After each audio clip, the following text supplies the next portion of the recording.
ரொம்ப நாளா எல்லாரும் காத்திருந்த நிமிஷம் இதுதான். அம்மா வந்தாச்சு.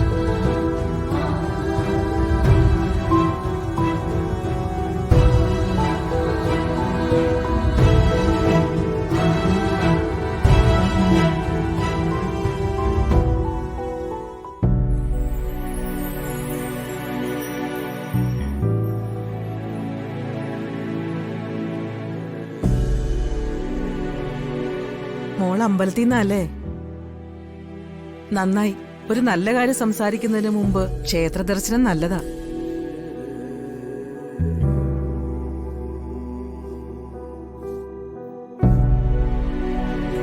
ഞാൻ ഇന്നലെ രാത്രിയാ വന്നത്.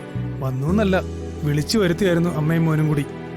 കുറെ നാളുകളായിട്ട് ഇവരുടെ സംസാരത്തിലെ പ്രധാന വിഷയം മോളായിരുന്നു. അമ്മയും മകനും ഒരു പ്രധാന തീരുമാനത്തിലെത്തുമ്പോ ഞാൻ വന്നില്ല കണ്ടില്ല എന്ന് വേണ്ടല്ലോ.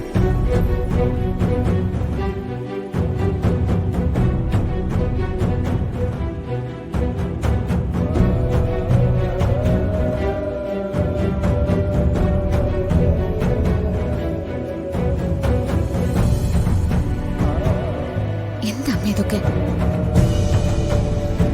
വിവാഹക്കാരെ സംസാരിക്കാനേ ഇവർ വന്നിരിക്കുന്നത്. ഇവന്റെ വിവാഹിനി നീട്ടിക്കൊണ്ടു പോവാൻ പറ്റില്ല. ഇവൻ കെട്ടുകയാണെങ്കിൽ മോളെ മാത്രമേ കെട്ടുള്ളൂ എന്നും പറഞ്ഞ് ഒറ്റ കാലിൽ നിൽക്കുക. അപ്പോ പിന്നെ ഒരു തർക്കം എന്തിനാണെന്ന് ഞാനും കരുതി. ഇതിപ്പോ എല്ലാം നമുക്ക് തെരിഞ്ഞ ആളുകൾ തന്നെ. ഇനിയിപ്പോ നല്ലൊരു മുഹൂർത്തം പാക്കണം. അത് ഫിക്സ് പണി കല്യാണം പണി വെക്കണം. ആരുടെ?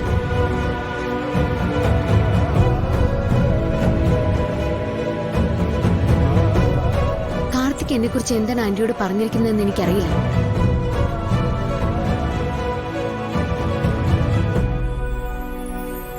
പക്ഷേ കാർത്തിക് എന്നെ ഇഷ്ടമാണെന്ന് പറഞ്ഞപ്പോഴൊക്കെ എനിക്ക് ഇഷ്ടമല്ലെന്നും ഒരു വിവാഹത്തിന് താല്പര്യമില്ലെന്നും ഞാൻ വ്യക്തമായി പറഞ്ഞിട്ടുണ്ട്.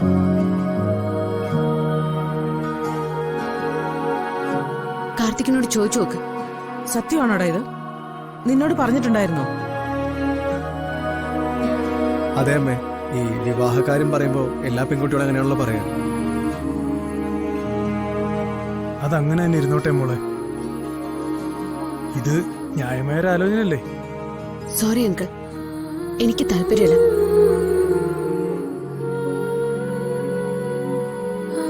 വിവാഹം കഴിക്കുന്നതിൽ എനിക്കൊരു സന്തോഷം തോന്നിയിട്ടില്ല.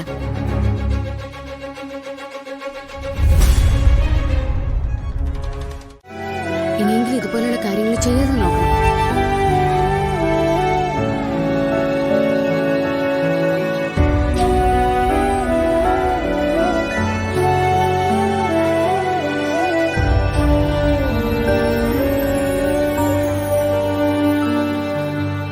ഈ നിത്യേച്ചി എന്താ അമ്മ എങ്ങനെയൊക്കെ പെരുമാറുന്നേ? അവൾ എന്ത് ചെയ്യുന്നതും നമുക്കെല്ലാവർക്കും വേണ്ടിയിട്ടല്ലേ. നമ്മളെക്കുറിച്ചാണ് അവളുടെ പേടിയൊക്കെ.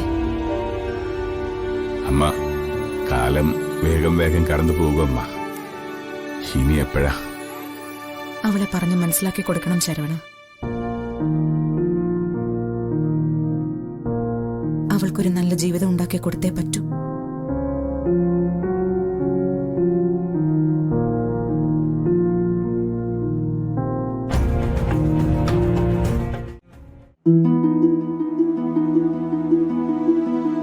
അല്ല, ഒന്നും എടുത്തില്ല. എടുത്തോളാം. കാര്യങ്ങളൊക്കെ ഞാൻ നിങ്ങളോട് വ്യക്തമായിട്ട് പറഞ്ഞതാണല്ലോ. ഈ വിവാഹത്തിന്റെ കാര്യം പറയുമ്പോ അവൻ എതിർപ്പേ പറയാറുള്ളൂ. അവനെ സംബന്ധിച്ചിടത്തോളം മോൾക്ക് വേണ്ടി മാത്രം ആ ജീവിതം. സത്യത്തിൽ ഇവൾക്കും വേണമെങ്കിൽ വിവാഹപ്രായം കഴിഞ്ഞു എന്ന് പറയാം. പഠിപ്പിലായിരുന്നു ഇവളുടെ ക്രൈസ്. ഓരോ കോഴ്സ് കഴിയുമ്പോഴും അടുത്തത് ഇവള് കമ്മിറ്റ് ചെയ്തിട്ടുണ്ടാവും. ഇതിനിടയിൽ ഞങ്ങൾ വിവാഹത്തിന്റെ കാര്യം പറഞ്ഞാ അവളത് ശ്രദ്ധിക്കാറില്ല. പക്ഷെ നാട്ടുകാരും ബന്ധുക്കളും ഒക്കെ ഇല്ലേ, അവര് കാണുമ്പോ ആദ്യം ചോദിക്കുന്നത് ഇതാ. ഒരുപാട് ആലോചനകൾ നോക്കി. ഹരിയുടെ ഫോട്ടോ കണ്ടപ്പോഴും കാര്യങ്ങൾ കേട്ടപ്പോഴും ഇവളെന്തോ ഒരു താല്പര്യം പറഞ്ഞു. ഞങ്ങൾക്കിവിടെ പത്മനാഭസ്വാമി ക്ഷേത്രത്തിൽ വന്നൊരു ദർശനം നടത്താനുണ്ടായിരുന്നു. എന്നാ പിന്നെ ഒരു ആലോചനയുടെ കാര്യം പറഞ്ഞ് നിങ്ങൾ അങ്ങോട്ട് വന്ന് ബുദ്ധിമുട്ടണ്ട, ഞങ്ങൾ ഇങ്ങോട്ട് പോരാമെന്ന് തീരുമാനിച്ചു. ആ, അതെന്തായാലും നന്നായി. ആ മോളെ, അവനൊരു പാവ. മോള് അവന്റെ ജീവിതത്തിലേക്ക് വന്ന ഒരിക്കൽ പോലും ഒരു കാര്യത്തിന് പോലും വിഷമിക്കേണ്ടതായി വരില്ല. അതെനിക്ക് ഉറപ്പ് പറയാൻ പറ്റും. എന്താ? എനിക്ക് അങ്ങനെ ഗ്യാരണ്ടി ഒന്നുമില്ല അങ്കിൾ. എന്നെ ഒരുപാട് കെയർ ചെയ്യണമെന്ന് എനിക്ക് നിർബന്ധമില്ല. അദ്ദേഹത്തിന് അദ്ദേഹത്തിന്റെ കാര്യങ്ങൾ ചെയ്യാലോ. ആ നല്ലൊരു ലൈഫ് പാർട്ണർ എന്ന് പറയുന്നത് 24 മണിക്കൂർ എന്റെ കൂടെ ഇരിക്കുന്ന ഒരാളാണെന്ന് ഞാൻ ചിന്തിക്കുന്നേ ഇല്ല. ആ മോളെ, ഓരോ പെൺകുട്ടികളുടെ ആലോചന വരുമ്പോ അതൊക്കെ തട്ടിക്കളയുന്നത് അവരൊക്കെ ചെറുപ്പമാണ്, അവർക്ക് എന്തിനാ ഈ രണ്ടാം കെട്ടുകാരൻ എന്നൊക്കെ ചോദിച്ചിട്ടാ. ചിലപ്പോ ഈ കാര്യത്തിലും ഒരു കാര്യം ചെയ്യാം, എന്റേതും രണ്ടാം വിവാഹമാണെന്ന് ഞാൻ പറഞ്ഞേക്കാം. ഓ അപ്പൊ പ്രശ്നം തീരുമല്ലോ. എങ്കിൽ ഇപ്പോഴാ ഒരു കാര്യം ഉറപ്പായത്, മോളെ ഇത് നടക്കും.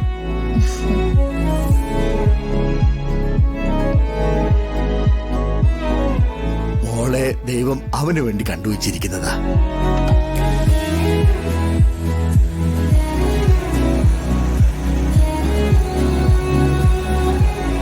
അല്ല, നിന്റെ അപ്പൂപ്പൻ ആരോ ഗസ്റ്റ് ഉണ്ടല്ലോ.